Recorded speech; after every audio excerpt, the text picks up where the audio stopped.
No. Okay, people are saying this neck and wrist versus submit.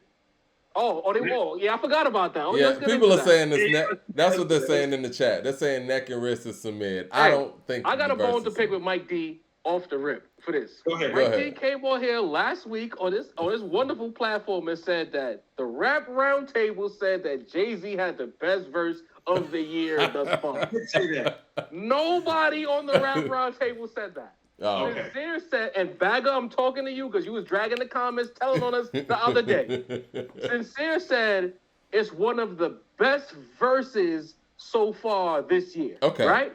It's only been 3 months and some change. Not the verse of the year. Not gonna be there. We don't even know where it's gonna be at in December. Then we did the next episode. We all pressed it because remember people had this habit of saying that the Rap Roundtable said something. It's four of us. One guy said it. 3 people disagreed. We got on Sin's head the next episode. He's like, it has the potential to be verse of the year. Okay. Nobody believes it's the verse of the year. We don't know what's going to happen by December. Y'all need to relax. Okay. I have to get Well, that. that's 'Cause, Mike, fair. you misrepresented us, Mike. I apologize for that, and that's why we got you here to clear it up. But what did you think of the verse, though?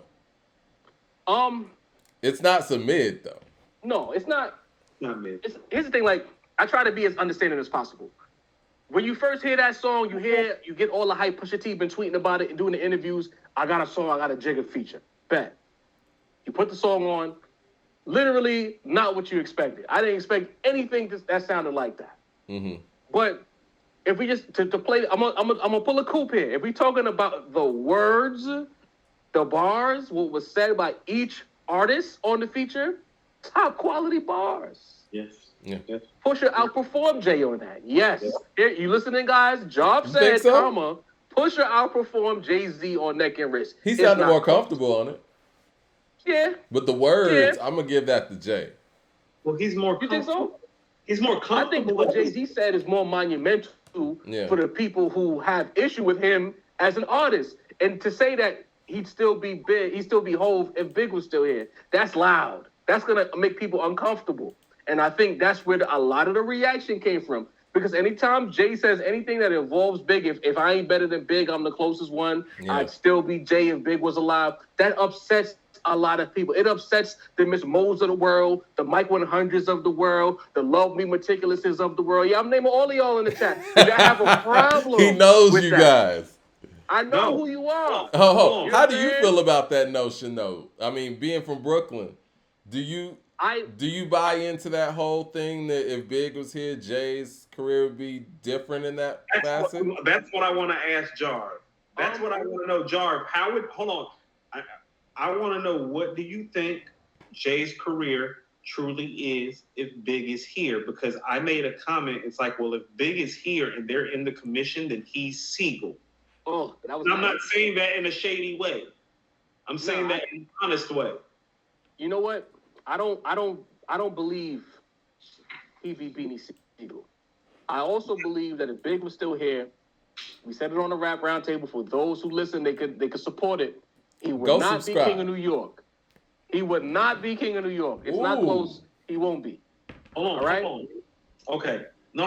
Hold on. But Jar, when I'm saying he would be Beanie Siegel, I think people think that I'm being shady. It's like there was oftentimes when you heard Beanie with Jay, and you ask yourself, is the guy who's the star the better bar for bar rapper? And Right. lyricists do it again. Once again, it's on off the Becoming. Mm-hmm. I would say Beans did the best job of standing next to Jay and Jay's prom of anyone who stood next to him, hands down. Right. And all I'm saying is that if you listen to Jay on Brooklyn's Finest and I Love the Dough and Young G's, and it's like, well, do I think he's better than Big? No. Is he the star? No. Does he make you question lyrically if he's better than the guy? Yeah. Well, that's what Beans did for Jay. And so when he would be Beanie Siegel in the commission, that's fair because you're not the star over Big. But the problem with saying that he's Beanie Siegel cool is a perception thing. It's by Right, saying well, that we remember that Beanie Siegel was an underboss. He was not necessarily a rap star like that. You know what I'm saying? Jay in 1997. Right. So when I look at what Jay career would be, I don't think he'd be Beans.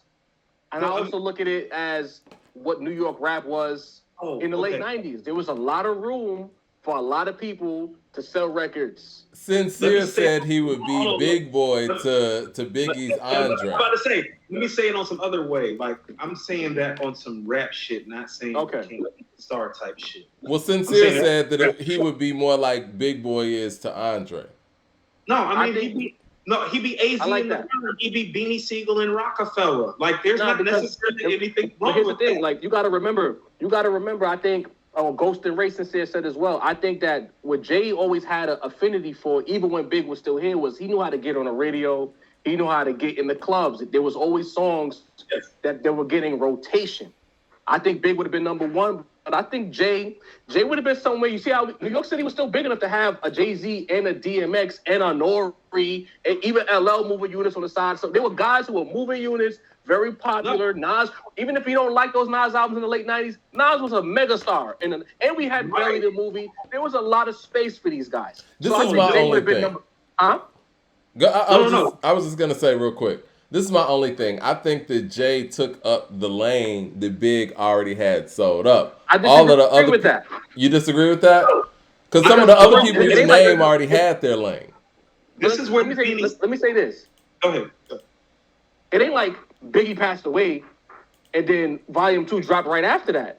Jay dropped what album people fronted on to this day. They front on Volume 1. After Biggie passed away. Mm-hmm. Jay had to earn that spot with Volume 2. It ain't like he just got handed the keys. When he tried to take the keys and do his best Bad Boy album impersonation, people scoffed at it. So to say that people just was waiting for that power vacuum to be filled, I don't think that's true. I think Hard Knock Life had to do what it did for people to take him seriously on a crossover level. He wasn't just handed over the keys. You know what I'm saying? I look at Nas and I get mad at Nas. I'm like, bro, when Big passed, it was yours.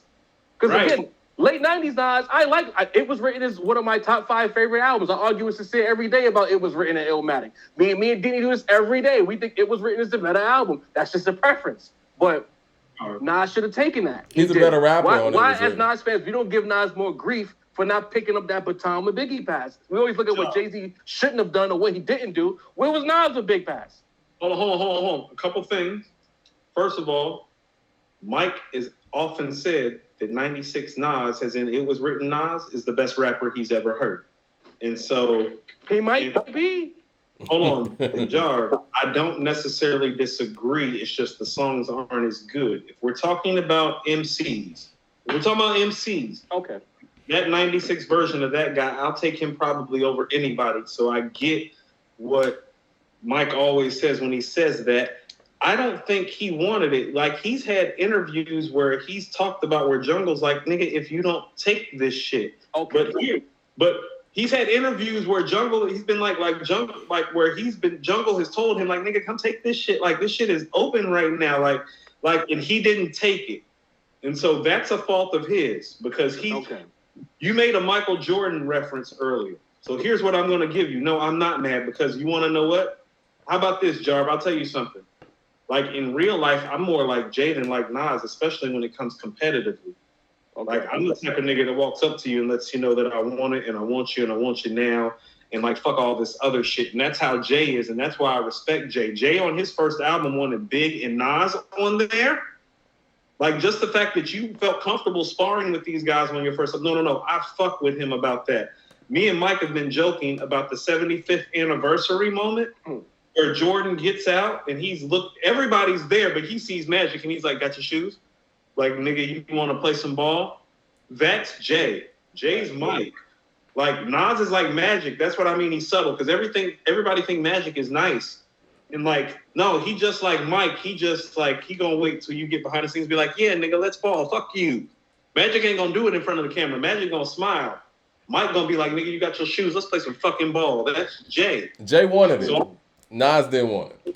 Well, Jay wanted it, and Nas didn't want it, but also, too, Nas was kind of cocky the way Jay was cocky. Nas kind of felt like he had it and he deserved it, and when they didn't give it to him and Jay came and took it, he felt some type of way, but here's what happened.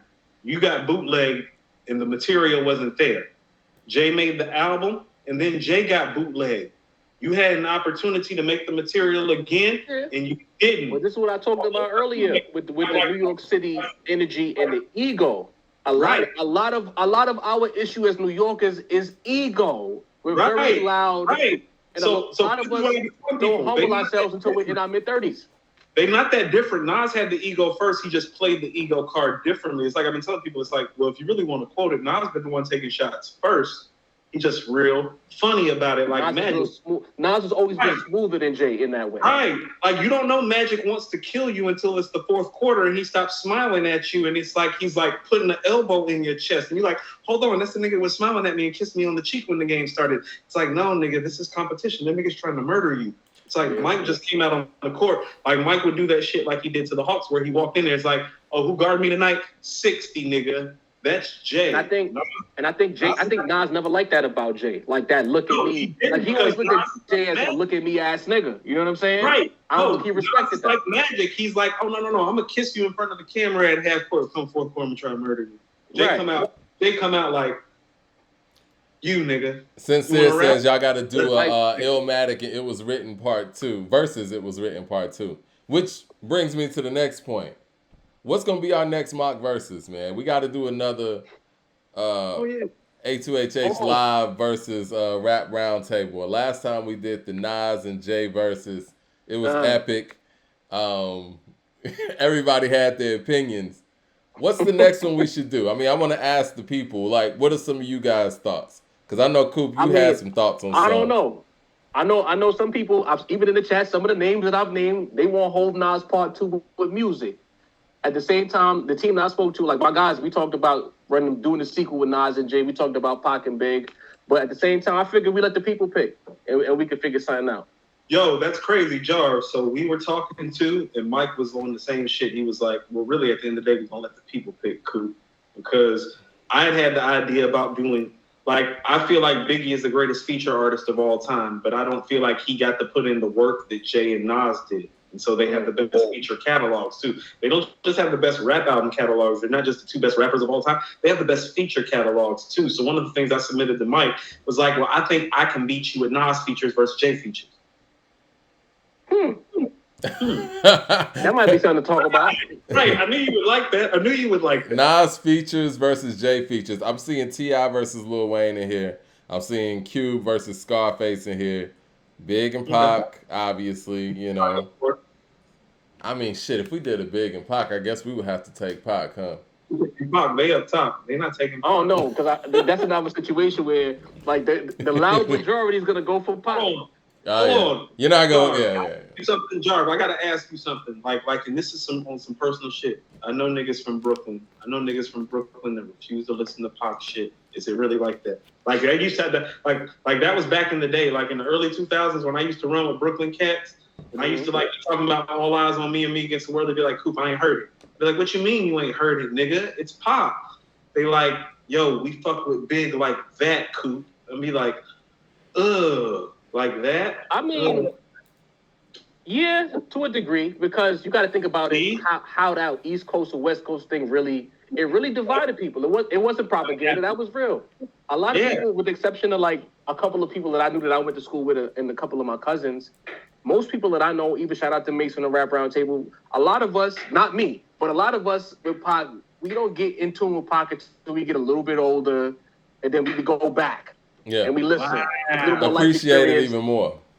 And you're right, and it resonates a little bit better. Not me. You're never gonna probably hear me talk super loudly about Pac. Like, he's not one of those guys to me. Like whereas I joke about Nas, like I love Nas. Like Nas is all time. Right.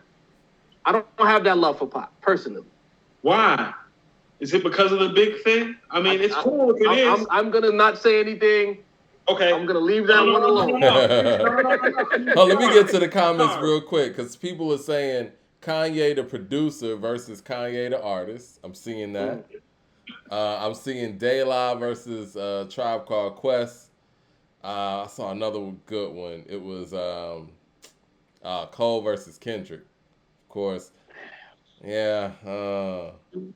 You know what? At this point, back in the day, I would have taken Kendrick, but at this point, I'm taking Cole. Man, these Cole features got me feeling different, fam. Yeah. Feature Cole in the 4 year now 5-year hiatus of Kendrick Lamar, Future Cole and KOD Cole and what was it? The album he dropped last year, I forget the name offhand. There's a lot of Cole out here right now. Dreamville Cole. Yeah. Gotta do something, man. Yeah. Cole got the appearances. I'm seeing Redman and Ghostface. I don't know if Red want to do that because we can go to Wu-Tang track. Wu-Tang, people, anytime somebody says they want to do something with a Wu-Tang member, you have to understand they can play Wu-Tang tracks. Yeah. Wu-Tang tracks. Like yeah, nobody, that's why Wu-Tang can kind of only spar with each other for the most part. Like Jarv, you know who really would give Snoop a problem with all those bangers? Meth would give him the problem. Who? Meth. Meth is a problem. So? You know, when everybody was saying that Busta Rhymes was untouchable, I said Method Man was the matchup. With all them features Meth got, I'm talking about this new problem with Snoop. The Snoop shit is so big that you sing it word for word, and it's like, well, who does the East Coast have? Well, they got Meth and they got Big. Yeah. And I would more put Ghost, but Snoop got bigger records than Ghost. I can see the Meth combination. Right, because Meth can hit him with the I'll Be There For You. He can hit him with the How High. He can hit him with the ice cream. He can hit him with the cream. He can hit him with the... We're going to have to think about this. We're going to have to like go in a war room and really sort this out. Yeah. You know what I mean? I like the feature idea. I like the South, maybe T.I. versus Wayne, but I don't think our audience would really love that one as much as something like a Big verse Pop. I like the features, man. I like the Nas features versus the J features. Yeah. I'm kind of scared. I'm kind of...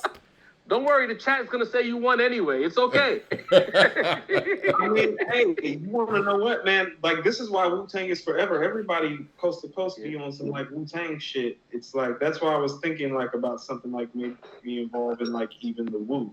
You know what I'm saying? Because Wu resonates like everywhere. They kind of got a movement and a following that's global. Like it extends to like because here's the thing: if you've been watching the viral posts, I've watched so many people from the South. On this viral post, put Wu-Tang Clan as their favorite rap group. They have resonated, you know. Bro, they have because it should be Outkast, UGK. Like easy. Maybe we should do that. Dungeon Family versus Wu. I'm okay with that. No, I'm cool. You want to do DF versus Wu? It might be fun. As a Wu-Tang fan, you know that's tough, man. Wu got some shit, but I'm down with that. I'm afraid, Mike, because we're not from New York and we're taking the Dungeon Family, so we're gonna have to pick this shit flawlessly. Dungeon Family's all time though. If nothing, Dungeon Family's super underrated. Those are my two favorite crews, hands down. How about this? The Dungeon Family is the only crew outside of Up Top until TDE to me that potentially had 3 top-notch MCs in their camp that could even fuck with Wu, because we got Big Boy, CeeLo, and Andre in DF. And they proved to skew it on the bar. There are no rap crews floating around out of New York that can say they got 3 things like that in their crew. LP says that nobody in the South fucks with Wu-Tang. Coop and Mike are the only ones. Hold on. So I want to say something. As somebody that was raised in Charlotte and Atlanta, I've never experienced a dichotomy of the difference in the rap music. Like, Jarv, you would love this. Mobb Deep, Wu-Tang, Nas in Charlotte, massive. In Atlanta, it's like, why you on that shit, Coop? What do you guys think about the transplants? There's a lot of transplants in Charlotte. Yeah. This was fun, fellas. I got to hop off here. I'm going to let y'all get back to this Top Flight podcast. No, appreciate it, man. Send everybody to the Rap Roundtable. So anybody that's watching right now. Subscribe to the Rap Roundtable. Like us on Facebook. Follow us on Instagram. Follow us on Twitter. Make sure you put on the post notifications on YouTube. Tap in with us. We have, if you like underground rap, we just had Eddie Kane on there. We got Rim coming up pretty soon. In the future, we'll have Rome Streets pulling back up. So we got some things moving. And hopefully we'll have one of you guys pull up to the table because we can trade appearances, make this happen as well. Let's do it. Building it out for the culture. Because again, we love the people. We are of the people. Even you, Miss Mo, we love you too, okay? Miss Mo is one of our most loyal and early followers. Hey, Jarv. I can tell. Believe me. Y'all got Rome? Yeah, Love Me Meticulous done got in my ass before, Jarv. Don't get it twisted. She don't discriminate. She digs up in my shit. Y'all got Rome Streets? Yeah. I mean, if you check in. We have an interview with Rome Streets up there already. If you got a second, check in with that one as well. I'm gonna check it. Nice. That boy's good. He's nice. He's one of the next ones, in my opinion. Yeah. No, me too. I agree. He nice. You know what I mean? That's nice. Good stuff, man. Great I'll let y'all know, conversation, man. We fellas. gotta do Thank this y'all for having again, me. and we'll keep everybody updated on the mock verses too. Yes, sir. All right, cool, Yes, sir. cool.